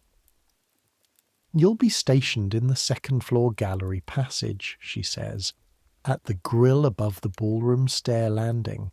You'll watch the receiving line through it, and the moment the last guest has passed through and Mrs. Vanderbilt has taken her place at the head of the room, you signal down the speaking tube to the kitchen so Monsieur Bardot knows precisely when to begin sending up the first course. Not a minute early, not a minute late. The whole timing of the supper depends on you seeing that moment and passing it along correctly. You do not tell her that you already know that grill, that you stood at it once before, in the dark, before dawn, and saw something you were never meant to see. You only say, "Yes, Mrs. Dunmore," and she looks satisfied and moves on to the next name on her list, and you're left standing in the corridor with a particular cold feeling of having been handed, by pure chance, the one post in this entire house that puts you closest to the exact thing you promised yourself 11 weeks ago you would never go looking for again. By 8 o'clock that evening, the house does not sound like the house you've lived in all summer. It sounds like something else entirely, a low continuous roar of carriage wheels on gravel outside, of a small orchestra tuning in the ballroom, of 200 voices layering over one another in the hall below, laughter and greeting and the particular high, bright chatter of people who've dressed for hours to be looked at by other people who have also dressed for hours. And underneath all of it, the smell reaches you even in the corridor. Hothouse lilies and French perfume and hot candle wax, and faint but unmistakable if you've spent a summer learning to notice it, the mineral tang of gas from the wall fixtures, turned up higher tonight than you've ever smelled them, to light every corner of every room for 200 pairs of eyes. You take your place at the grill a few minutes before 9, kneeling on the narrow landing in the dark, the brass leaves cool under your fingertips as you steady yourself against the wall. Below you, through the small diamond gaps, the ballroom unfolds in a wash of gold light and colour that makes your breath catch, even though you have spent 2 weeks helping to build it. Plank by plank of polished floor, flower by flower, fork by fork. The chandeliers alone, you think, must burn brighter than every gas jet in the servants' corridors combined. Dozens of small flames multiplied 100-fold by crystal, throwing a light so warm and so total that the whole room seems to glow from within rather than being lit from without. Below the chandeliers, the guests move in slow, glittering currents, silk and satin in every colour you have a word for and several you don't, diamonds catching the light at throats and wrists, and in hair piled so high and so elaborate that you cannot imagine the hours some lady's maid somewhere spent achieving it. You recognise from your months of overheard servants' hall gossip a few of the faces even at this distance and this angle. A stout woman you're fairly sure is one of the Astors, moving through the room with the particular unhurried confidence of someone who has never once in her life had to worry about being noticed. A knot of young men in identical black tailcoats, laughing too loud at something, the specific over-loud laugh you have learned. This summer belongs to men who have had rather more champagne than the hour strictly calls for, and near the centre of the room, receiving guest after guest with a composure that from this close, through this small brass grill, you can see is costing her something, is Mrs. Vanderbilt, upright as a mast, her smile fixed and perfect, and, you think, watching the small muscles at the corner of her mouth, not entirely unlike the fixed and perfect smile you've learned to wear yourself when Mrs. Dunmore is displeased and you cannot afford to show it. The receiving line thins. The last guests, a couple arriving fashionably, deliberately late, are greeted, and Mrs. Vanderbilt turns, finally, and begins to move toward the head of the ballroom where the orchestra waits. And this is your moment, the one Mrs. Dunmore charged you to catch, and you reach for the small brass mouthpiece of the speaking tube fixed to the wall beside you, and you give the signal down to the kitchen, 3 short breaths into the tube exactly as you were taught, and somewhere 2 floors below and half a house away, you know without seeing it that Monsieur Bardot has heard you and has turned to his army of undercooks and given the word, and the first course, whatever it is, hundreds of dollars of it probably, begins its slow and precisely choreographed journey up from the kitchen toward 200 people who will never once wonder how it managed to arrive at exactly the right moment. You should leave now. Your task is done. But you stay a moment longer at the grill because the room below you is the single most beautiful thing you have ever seen in your life.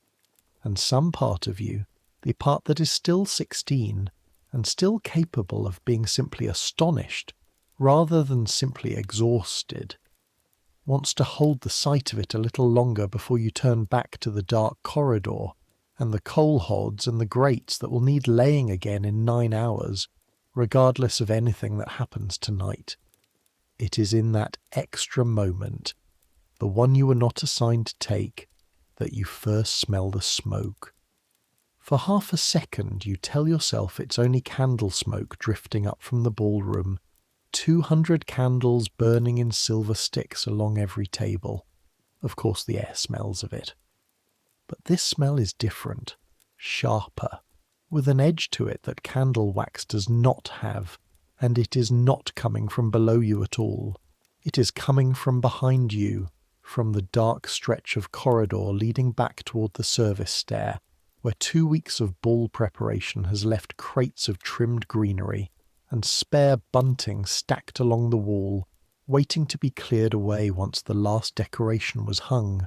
You turn, and 20 feet down the narrow passage, where a gas jet burns low and steady every night of the year, a small tongue of orange light is climbing the canvas covering on a crate of dried garland, and even as you watch, frozen for one full useless second with your hand still on the cold brass of the speaking tube, the flame finds a second scrap of trailing greenery and doubles itself. You do not scream. This is the single fact about that night you will hold on to for the rest of your life. The thing that surprises you most about yourself when you're finally able to think about it afterward. You do not scream, though every part of your body wants to, because screaming, you understand in the same half second that you understand the fire is real, would carry down the stairwell and into the ballroom faster than any flame, and 200 people in silk and diamonds, packed shoulder to shoulder in a room with one grand staircase for an exit, would not receive that sound the way a fire brigade would. They would receive it as panic. And panic in a crowded room, you have learned this summer without ever being taught it directly, kills faster than fire does. Your legs move before your mind finishes deciding anything. You are down the corridor in 4 strides, and the heat reaches you before you arrive, a wall of it pressing against your face, drying the sweat on your forehead instantly, and the smoke is thicker here, catching in your throat, making your eyes stream so hard you can barely see the shape of the crate in front of you, only the ugly orange light climbing it, and the black smoke rolling up along the low brick ceiling toward the stairwell you've just come from. You remember, in the same instant that your body seems to have already remembered it for you, the fire bucket. Tom Feeney showed it to you in your second week, a detail so small at the time that you had nearly forgotten it entirely.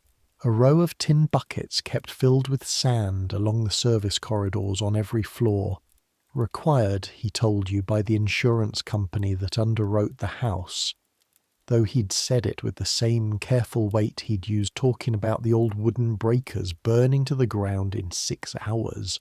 Fireproof is a word for the newspapers, he'd said, not a fact for the boiler room. The bucket is against the wall 4 feet away, half hidden by the crates, and you grab it with both hands, the tin handle biting into palms already raw from a summer of coal and lye, and you swing the sand in a wide arc across the burning crate, and it is not enough. Not nearly enough. The fire only gutters and spits and finds a new dry patch of garland to climb, and you are coughing now, hard, doubled half over, smoke thick enough that you can taste it. A bitter chemical taste under the simple char of burning greenery. Gas, maybe, or the paint on the crate itself. And somewhere very close, a small voice that sounds like your own is saying, "This is how it happened before. This is exactly how it happened before. A small fire nobody noticed in time, and you think of 6 hours and everything gone to ash, and you think, with a clarity that frightens you more than the fire itself, that this house, for all its steel trusses and its tile floors and its 1.5-foot brick walls around the boiler room, is still, in this one narrow corridor stacked with dry greenery, exactly as burnable as anything else built by human hands. You do not have a second bucket. What you have is your own apron, and you tear it free of its ties with hands that are shaking so hard the knot nearly defeats you, and you beat it down over the burning crate hard, again and again, the heat scorching through the wool of your dress sleeve, a spark landing on the back of your wrist that you do not fully feel until later, when the raised red welt has already begun to rise, and the fire, smothered under wet wax canvas and wool and sheer stubbornness, begins, finally, to die back into a sullen, smoking char rather than an open flame. It is in that moment, coughing, half-blind, beating the last of the glow out with the scorched remains of your own apron, that a hand closes hard around your shoulder and hauls you backward, and you nearly scream after all before you recognize, through streaming eyes, the soot-blackened face of Tom Feeney. "Down," he says, one word, and pulls you flat against the brick wall as he swings past you with a second bucket. A real one, sand thrown with the precise economy of a man who has drilled this exact motion in his mind 100 times without ever expecting to need it. And behind him comes Mr. Averill, moving faster than you have ever seen him move in 3 months of watching him glide through corridors at an unhurried, dignified pace, a wet cloth already wrapped around the lower half of his face. And between the three of you, in perhaps 90 seconds that feel considerably longer, the last of the fire is beaten and smothered and drowned into cold black ruin. Nobody speaks for a moment. The corridor is thick with smoke. Your lungs roar, your eyes running, the ruined bucket lying on its side where you dropped it. Sand scattered across the brick floor mixed with the sodden black remains of the crate. Below you, muffled by 2 floors and thick walls, the orchestra is still playing. You can hear it, faint and strange, a waltz continuing exactly as though nothing at all has happened, 400 feet from where 200 people in silk are turning slow circles under a chandelier, utterly unaware that for perhaps 3 minutes the house they are dancing inside of came within a badly timed breath of becoming, for the second time in its history, a fire nobody could stop in time. Mr. Averill is the first to speak, and his voice, when it comes, is not the voice of the composed, unhurried butler who told you on your first morning never to say the word sir to the wrong person.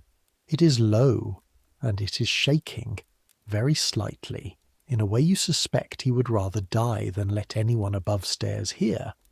"How," he says to Feeney, "does a gas jet in a corridor that has burned steady and safe for 3 years suddenly do this on the one night in this house's history it can least afford to?"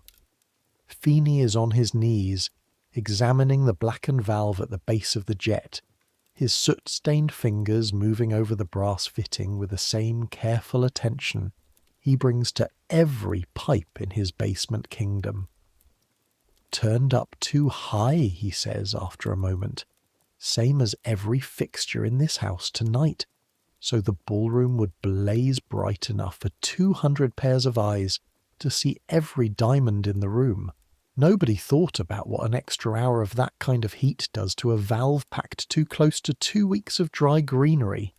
Nobody's cleared away yet, because everybody's been too busy polishing silver and hanging flowers to think about the crate stacking up behind them in a corridor that's meant to be empty." He looks up first at Averill, then, for a long moment, at you. It wasn't the house's fault. It wasn't fireproof failing. It was ordinary carelessness, the kind that happens in every busy house in the world, and it happened to happen on the one night 200 witnesses were sitting close enough downstairs to make it a catastrophe instead of a Tuesday. He gets to his feet, brushing sand and ash from his knees, and looks at you properly for the first time since he pulled you back from the flame. "You didn't wait for help," he says. "It isn't quite a question, and it isn't quite praise either, though you will decide, thinking about it later that night, that it was closer to praise than anything else Feeney has ever said to you." "I didn't think there was time," you say, and your voice comes out smaller and rougher than you intend, scraped raw by smoke. "There wasn't," Feeney says. "You were right not to think there was." Mr. Averill, meanwhile, has already turned toward the stairwell, toward the muffled waltz still drifting up from 2 floors below, and when he speaks again, his voice has recovered nearly all of its usual composure, though something in his eyes has not. "Nobody down there knows," he says. "Nobody down there is going to know, not tonight, not ever, if I have anything to say about it." He looks at each of you in turn, at Feeney, at yourself, standing there with a scorched and ruined apron hanging from one hand and a burn rising red and shining on your wrist. This corridor will be swept, aired, and made to look exactly as it looked yesterday before a single guest leaves this house tonight. And what happened here in the last 5 minutes did not happen. Do I make myself understood? You think, standing there in the smoke and the ruined sand and the smell of your own scorched apron, of Mrs. Dunmore's voice from 3 days ago, saying that if one thing goes wrong tonight, it will not be a footman's name in the papers, it will be Mrs. Vanderbilt's. You think of the old wooden breakers, gone to ash in 6 hours while the whole family and every servant they employed stood on the lawn and watched. You think of the word fireproof, printed in newspapers that have never once set foot in this corridor, and you understand with a completeness that makes your scorched wrist throb harder than it has yet, that the thing you have just helped save is not merely a house. It is a story the house is required to keep telling about itself, a story that cannot survive contact with the truth of a gas valve turned up too high, and a stack of dried greenery nobody cleared away in time. "Yes, Mr. Averill," you say. And somewhere below you, entirely unaware, the orchestra finishes its waltz, and 200 people, none of whom will ever know your name, applaud.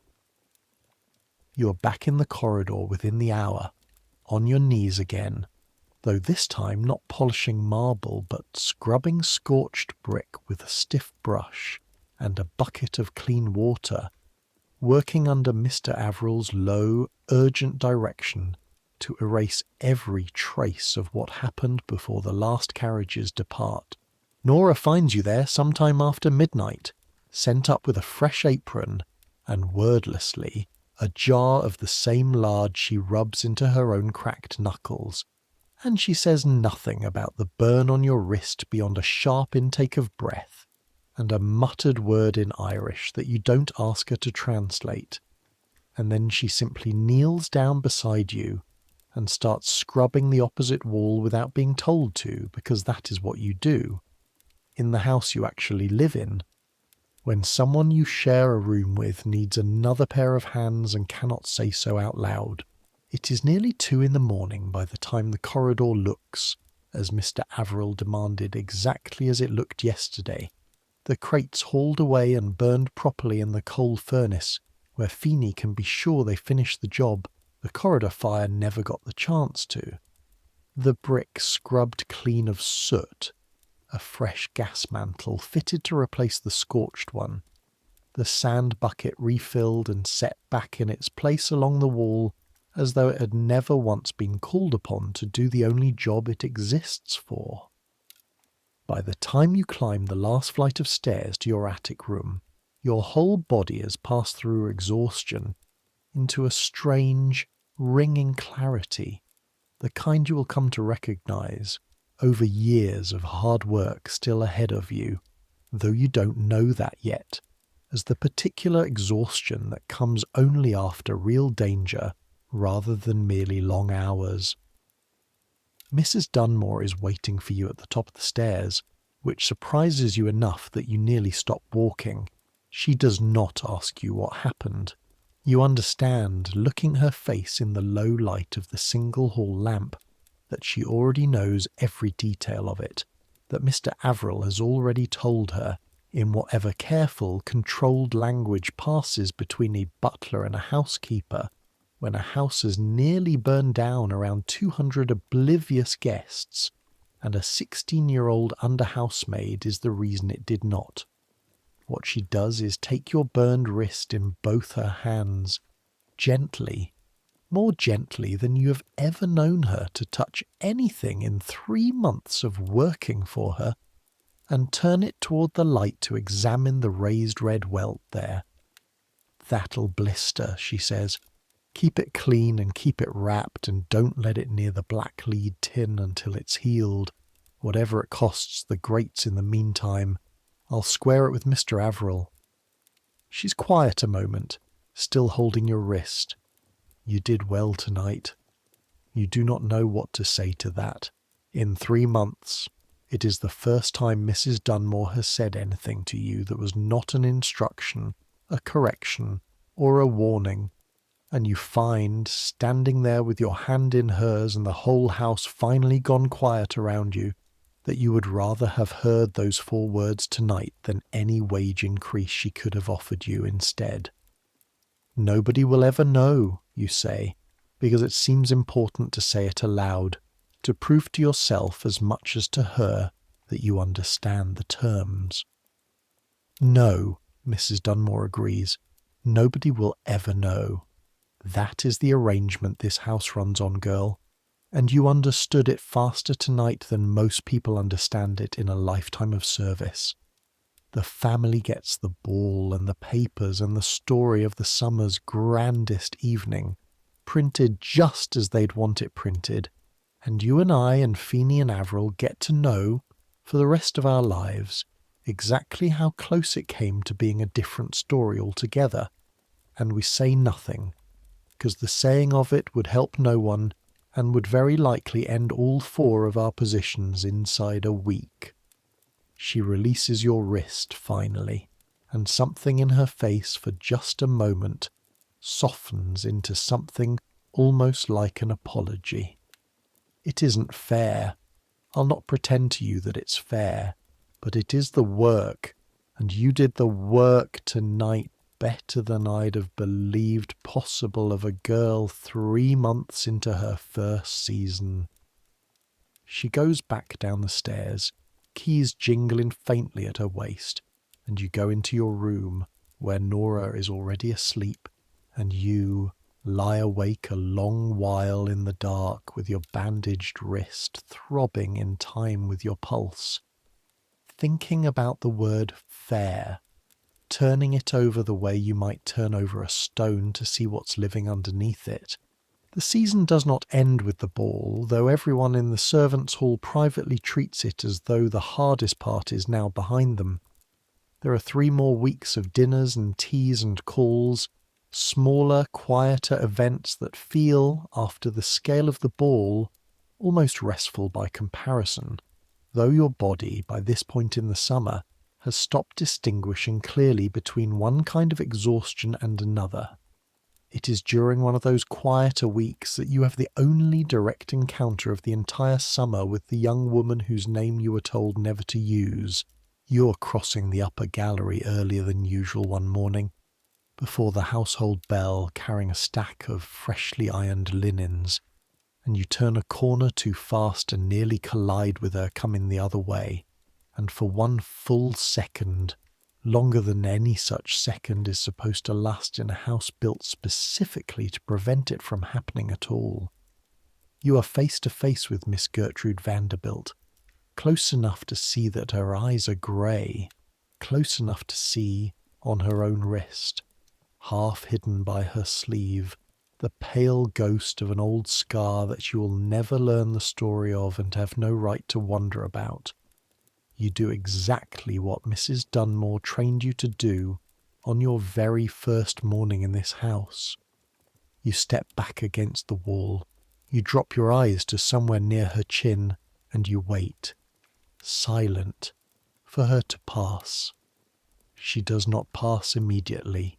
For a moment, standing there in the pale morning light of the gallery, she looks at you, and you understand, with the same instinct that told you months ago through a small brass grill that you were seeing something not meant for you, that she has noticed the bandage still wrapped around your wrist, the fading burn beneath it that has not yet fully healed.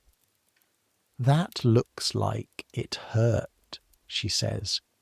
It is the first and only sentence any member of the family speaks directly to you in the entire span of your employment in this house, and you're so unprepared for it that a full second passes before you manage to answer. "It's healing, miss," you say, eyes still fixed somewhere near her chin, exactly as trained. She looks at you a moment longer, and there is something in her face. You will decide much later, thinking back on this exact moment more times than you can count, that suggests she knows there is a story behind the bandage, a story nobody has told her and nobody ever will, and that some part of her, standing there in a gallery she owns every marble inch of, understands that this house keeps things from her just as thoroughly as it keeps things from the 200 guests who danced through it 3 weeks ago. "Good," she says finally. And then she's walking on, down the gallery toward the music room, and you are left standing against the wall with your armful of linens and your bandaged wrist, and the strange, weightless feeling of having been, for one single second in an entire summer, actually seen. You do not tell Nora about it. You do not tell anyone. It is, you realize, walking on toward your morning's work, precisely the kind of thing this house has taught you, over 4 months, to keep exactly where it belongs, folded small and silent, in the part of yourself that nobody, above stairs or below, is ever entitled to search.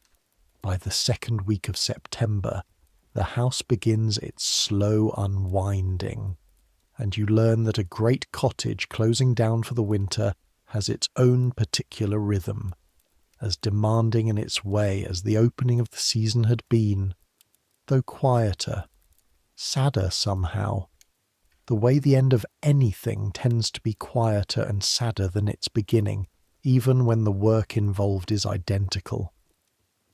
The family departs first, in a flurry of trunks and hat boxes and last-minute instructions. Mr. Vanderbilt back to his business in New York, Mrs. Vanderbilt already speaking of Christmas plans, as though the entire summer behind her were nothing more than a pleasant interruption in a longer, unbroken life elsewhere.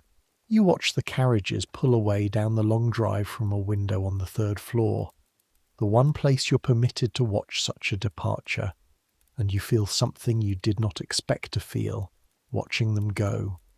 Not relief, though there is relief in it, and not quite sorrow either, though there is something of that too, but a kind of blankness, the particular blankness of a person who has spent an entire summer organizing her whole existence around the needs of people who never once in 4 months learned her name. Gertrude Vanderbilt is among them, in the 3rd carriage, and you watch it go with a strange small ache you do not examine too closely, because examining it feels like it might cost you something you cannot currently afford to lose. The work that follows their departure is its own kind of grief.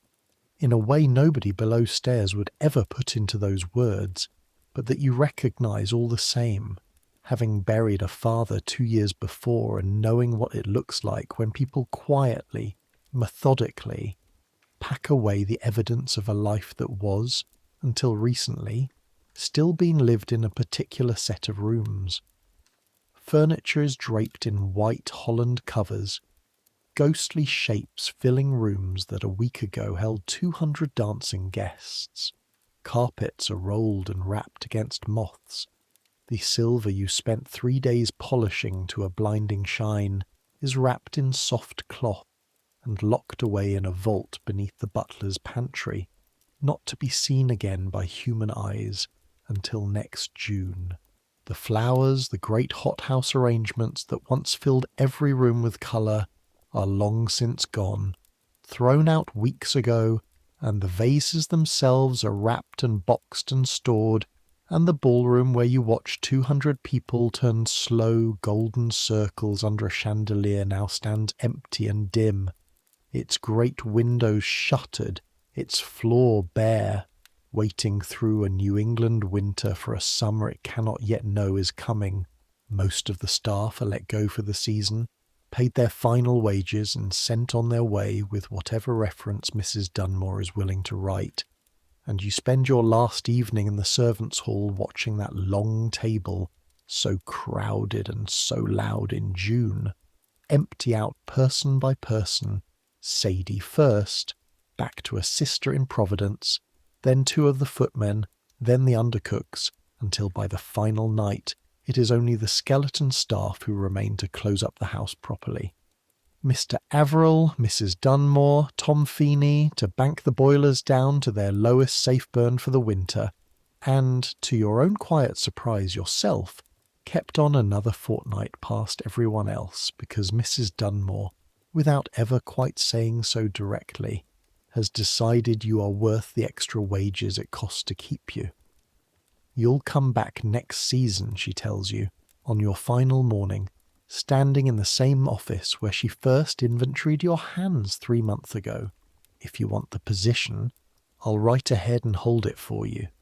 You tell her you want it, and you find, saying the words, that you mean them more completely than you expected to, standing there with your cardboard suitcase, its clasp still tied shut with the same length of twine, packed once again for a journey, though a much shorter one this time, only as far as Fall River, where your mother and your 2 brothers are waiting for the wages you have carried home to them, $4 at a time, all summer long.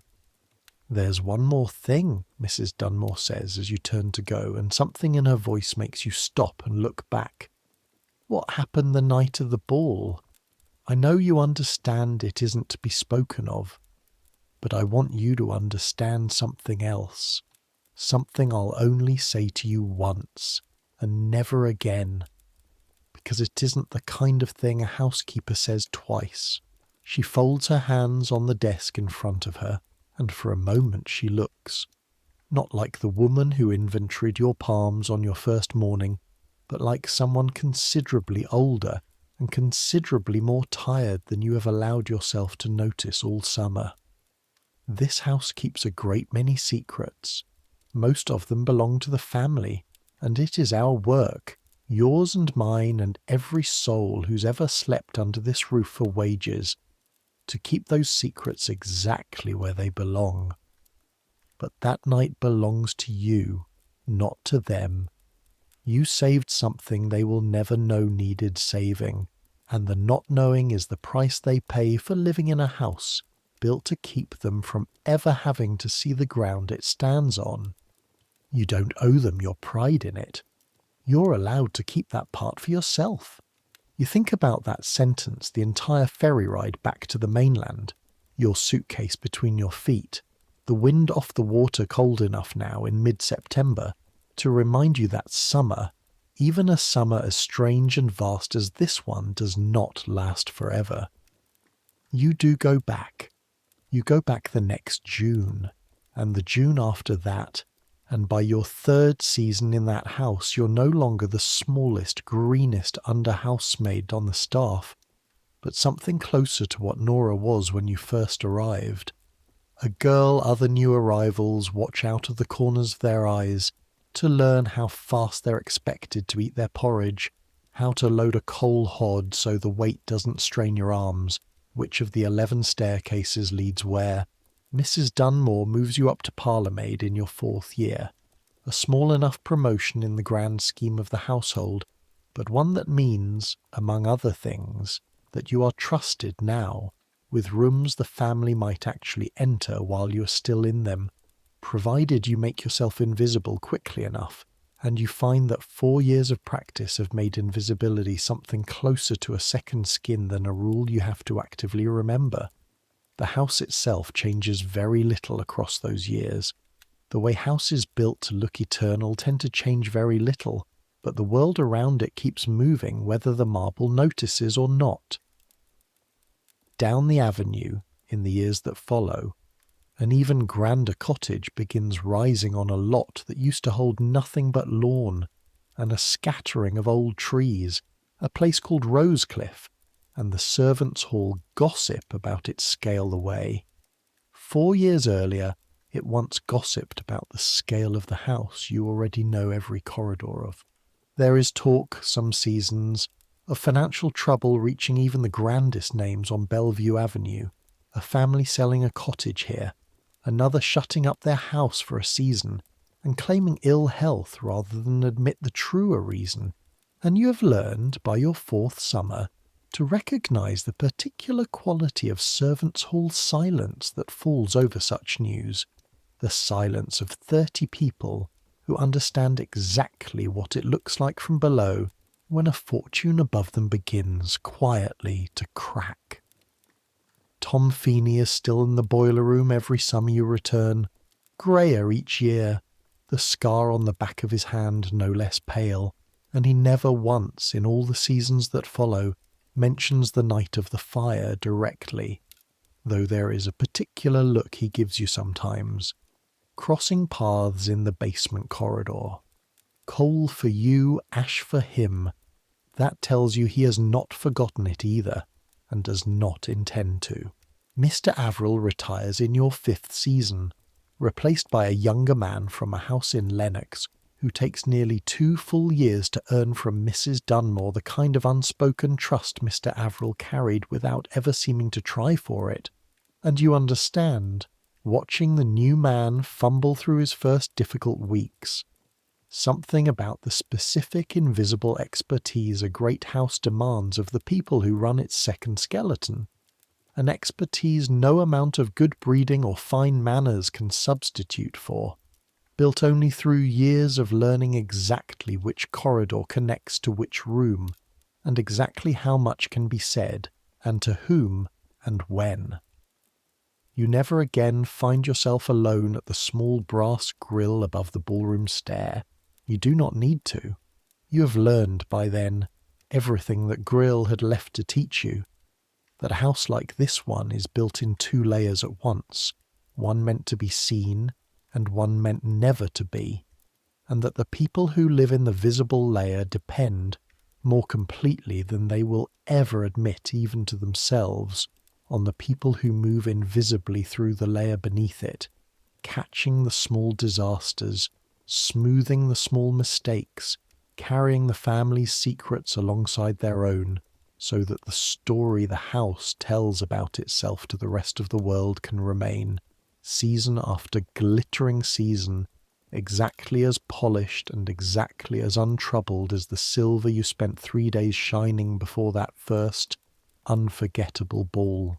By your 6th season, there's a new girl sharing your attic room, 16 years old, off the boat from County Cork with a suitcase held shut by rope rather than twine, and you find yourself, without quite planning it, delivering to her on her very first night the same flat, unshowy welcome Nora once delivered to you. You'll want to know the smell, you tell her, watching her set her small bundle of belongings on the narrow iron bed that used to be yours in every sense that mattered. everyone asks eventually, so I'll save you the trouble of asking. She looks at you the way you once looked at Nora, half suspicious, half desperate for anything that might make the enormous strange building around her feel smaller. And you find, explaining the coal smell and the lamp oil, and the particular fatigue that turns into something like armour after enough weeks of it, that you have become, without ever applying for the position, one of the people this house relies on to turn frightened girls into invisible ones, gently enough that the girls themselves barely notice the change happening to them until it's already done. You do not tell her about the fire. Some secrets, you have learned by then, are not yours to keep from her out of loyalty to the family upstairs, but out of a different loyalty altogether, the one Mrs. Dunmore named for you on your last morning of that first season. The understanding that certain nights belong only to the people who live through them, and that handing them out too freely, even to a girl sleeping 4 feet away from you in the dark, cheapens something that was never meant to be spent that way. What you tell her instead, on her second week, watching her kneel at her first grate with a wire brush and a tin of blacklead not so different from the one you were handed 6 years earlier, is something closer to what you actually believe. 6 seasons into a life you never once imagined for yourself, standing on a dock in Queenstown with your mother's rosary pressed into your palm. This house will ask more of you than you think your body can give, you tell her, and then it will keep asking, and somehow your body will keep giving it, because that's what bodies do when there's nothing else for it. You'll ache in places you didn't know you had places. You'll learn to be so quiet, so invisible, that some days you'll walk past your own reflection in a hall mirror and not entirely recognize the girl looking back at you, because that girl has learned to disappear so well she's started disappearing even from herself. You pause, remembering the particular weight of a canvas hod, the cold of marble under bare palms at 6 in the morning, a small brass grill, and a girl playing piano alone before dawn, a corridor full of smoke and a fire bucket that was, in the end, almost not enough. But you'll also learn things nobody upstairs will ever learn in their whole gilded lives. You'll learn what a house is actually made of under all the marble. You'll learn exactly how much invisible work it takes to make anything look effortless. And someday, years from now, you'll stand somewhere, maybe on the cliff walk with the wind coming hard off the water, and you'll look back at this house from the outside, and for one afternoon you'll understand something about it that not one of the people who ever slept in its bedrooms will understand in their entire lives, because they never had to learn it. They only ever had to be seen. You had to learn how not to be. And that turns out in the end to be the harder and the truer thing to know. The girl looks at you for a long moment, blacklead already black to her own wrists, and says nothing, because she is too new yet to have words for any of it. The same way you were too new yourself 6 years ago, standing at a service door with a suitcase held shut by twine, listening to a butler tell you that small is good in this house. You'll be going places a bigger girl couldn't fit. She will understand, eventually. They all do, eventually, if they stay long enough. That is, you have come to believe the truest secret this house has ever kept, truer than any scandal whispered through a brass grill, truer even than a fire nearly nobody lived to remember. That everything Newport's grandest families ever built their reputations on, every ball, every dinner, every summer of effortless golden ease, was never actually built by the people whose names appear in the newspapers at all. It was built brick by hidden brick, corridor by narrow corridor, by girls like you, and girls like the one now kneeling at her first grate in this attic room. girls whose names never once appeared anywhere except a housekeeper's wage ledger, and who carried, without ever being thanked for it, the entire invisible weight of a world that was never meant to know they existed. It is late now, wherever you are listening to this. Later than you meant to still be awake, probably, the way it always is with these stories, and that is exactly as it should be. Because this is the hour the house itself would recognise best. The hour after the last bell has rung, and the last grate has been laid, and the last candle in the last chandelier has finally been allowed to gutter out. Picture the house one more time before you let it go. Not the ballroom, blazing and golden, 200 guests turning slow circles under crystal light. Not the receiving line, or the silver, or the roses arriving by the cartload. Picture instead the other house, the one behind the walls, dark now, quiet now. The gas jets turned down low along a corridor that once, for 3 terrible minutes on an August night, nearly became something the newspapers would have written about for a generation. Picture the narrow iron stairs, the brick warm from a day's work rather than a night's danger, the fire bucket sitting exactly where it belongs, sand settled and undisturbed, doing nothing at all, which is, in the end, the only job a fire bucket ever truly wants to do. Somewhere in that dark house, a 16-year-old girl with blacklead still faintly ground into the creases of her knuckles, is falling asleep in an attic room 7 feet by 9, under a ceiling so low at one end that she has learned, without ever thinking about it any more, to duck beneath it in the dark. Her wrist has healed by now, though the faint pale mark of it will stay with her the rest of her life. A small private map of one summer night nobody above stairs will ever know to look for. Her tin box is under her pillow, where it will stay for as long as she sleeps in this room. Her mother's rosary is inside it, and a lock of her father's hair, and a photograph of 2 brothers standing outside a house in Clare that no longer belongs to anyone she knows. She is tired the way you are tired right now.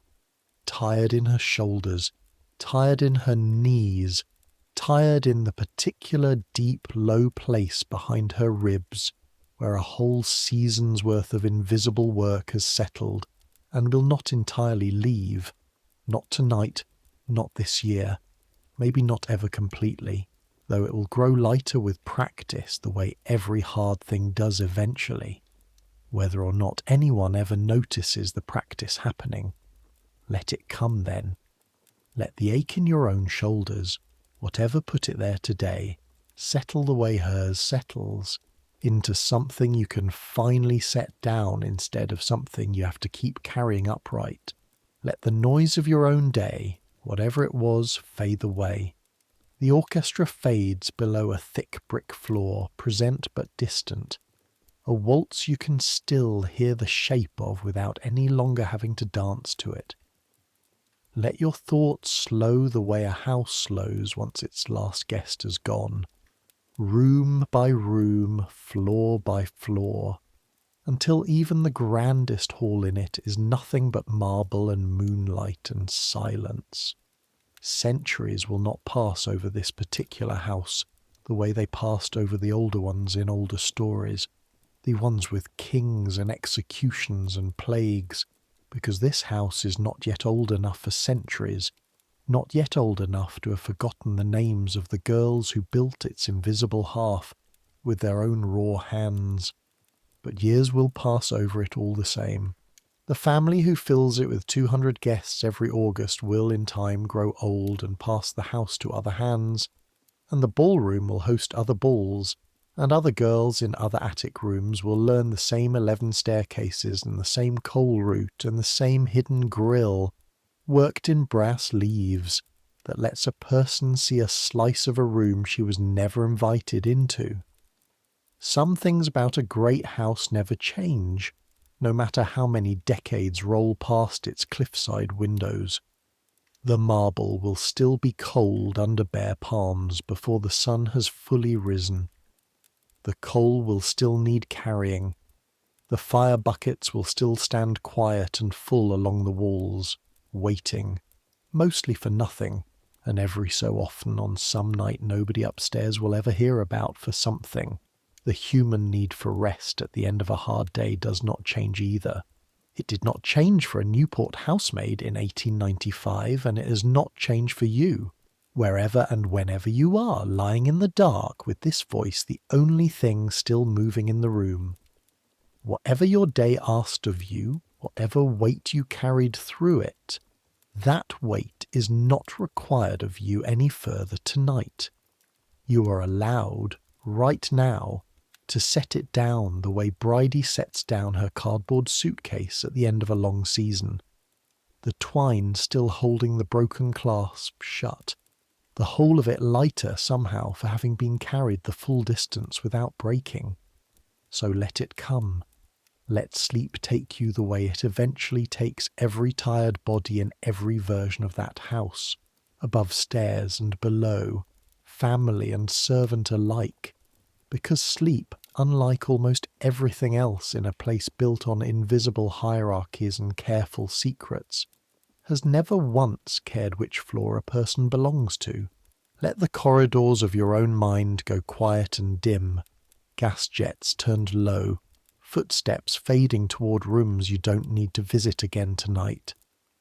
Let your breathing slow and soften and finally settle into something even and untroubled, the way a house settles once the last bell has been answered and the last door has been quietly, carefully closed.